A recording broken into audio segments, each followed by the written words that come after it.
Hi friends, welcome to Roja's cooking. இன்னைக்கு நம்ம ஈஸியான ஒரு மீன் குழம்பு எப்படி செய்கிறதுன்னு பார்க்கலாம். இதுக்கு ஃபஸ்ட்டு நான் ஒரு 7லேருந்து 8 துண்டு மீன் எடுத்து வச்சுருக்கேன். இதுக்கு நீங்கள் எந்த மீன் வேணாலும் எடுத்துக்கலாம். அதுக்கப்புறமா 1 கப் சின்ன வெங்காயத்தை நல்லா பொடியாக நறுக்கி எடுத்து வச்சுருக்கேன். ஒரு 2 பூண்டு எடுத்து தோலெல்லாம் உரிச்சிட்டு 1 2 தட்டி எடுத்து வச்சுருக்கேன். அதுக்கப்புறம் ஒரு தக்காளி எடுத்து பொடி பொடியாக நறுக்கி வச்சுருக்கேன். ஒரு 2 துண்டு மாங்காய் எடுத்து வெட்டி வச்சுருக்கேன். அப்புறம் ஒரு 3 துண்டு தேங்காய் எடுத்து நல்லா பேஸ்டாக அரைச்சி எடுத்து வச்சுருக்கேன். இதுக்கு அரை மூடிக்கும் கம்மியான அளவு தேங்காய் தான் எடுத்திருக்கேன். அதுக்கப்புறமா ஒரு அரை ஸ்பூன் மஞ்சள் தூள், ஒரு 2 ஸ்பூன் வத்தத்தூள், ஒரு 2 ஸ்பூன் மல்லித்தூள், அப்புறம் ஒரு நெல்லிக்காய் சைஸ் அளவுக்கு புளி எடுத்து ஊற வச்சு வச்சுருக்கேன். இது தாளிக்கிறதுக்கு கடுகு, வெந்தயம், ஜீரகம், எண்ணெய், கருவேப்பிலை.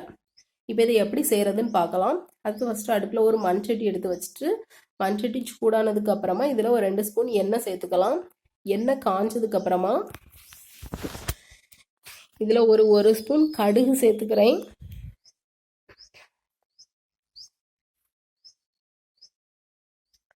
கடுகு நல்லா பொரிஞ்சதும் இதில் அரை ஸ்பூன் ஜீரகம்,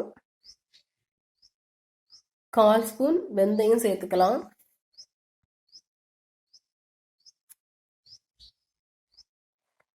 இப்போ இது எல்லாம் நல்லா பொரிஞ்சதுக்கு அப்புறமா இதில் எடுத்து வச்சிருந்த பூண்டு சேர்த்து இதை ஒரு 2 நிமிஷத்துக்கு நல்லா பொன்னிறமாக வரது வர வதக்கி எடுத்துக்கலாம். இப்போ பூண்டு நல்லா வதங்கிடுச்சு. இதில் வெட்டி வச்சிருந்த சின்ன வெங்காயமும் கொஞ்சம் கருவேப்பிலையும் சேர்த்து நல்லா வதக்கிடலாம். இப்போ வெங்காயமும் நல்லா வதங்கிடுச்சு. இதில் எடுத்து வச்சிருந்த தக்காளியும் சேர்த்து வதக்கிடலாம். தக்காளி வதங்கினதுக்கு அப்புறமா எடுத்து வச்சிருந்த மஞ்சத்தூள், வத்தத்தூள், மல்லித்தூள் எல்லாத்தையும் சேர்த்து கிளறிட்டு அரைச்சி வச்சிருந்த தேங்காய் பேஸ்ட் அதையும் ஆட் பண்ணிக்கிறேன். அதுக்கப்புறமா கரைச்சி வச்சிருந்த புளி தண்ணியும் ஆட் பண்ணிக்கலாம்.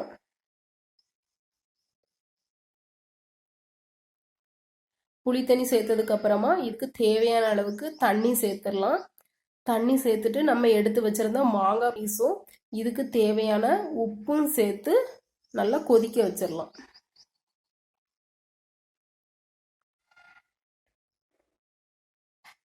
இப்போ குழம்பு நல்லா கொதிச்சிடுச்சு. இதில் நம்ம எடுத்து வச்சிருந்த மீன் ஒவ்வொரு துண்டாக எடுத்து சேர்த்துக்கலாம். மீன் சேர்த்ததுக்கு அப்புறமா இதை சிம்மில் வச்சு வேக வச்சிடலாம். இப்போ மீன் எல்லாமே நல்லா வெந்துடுச்சு. இதை நான் இன்னொரு பாத்திரத்துக்கு மாற்றிடுறேன். அவ்வளோதான் ஃப்ரெண்ட்ஸ், சூப்பரான மீன் குழம்பு ரெடி ஆகிடுச்சு. இதை நீங்களும் உங்கள் வீட்டில் ட்ரை பண்ணி பார்த்துட்டு எப்படி இருந்துன்னு சொல்லுங்கள். இந்த வீடியோ உங்களுக்கு பிடிச்சிருந்தனா லைக் பண்ணுங்கள், ஷேர் பண்ணுங்கள். மறக்காமல் என்னோட சேனலை சப்ஸ்கிரைப் பண்ணிட்டு பக்கத்தில் இருக்க பெல் பட்டனையும் கிளிக் பண்ணிடுங்க. தேங்க்யூ.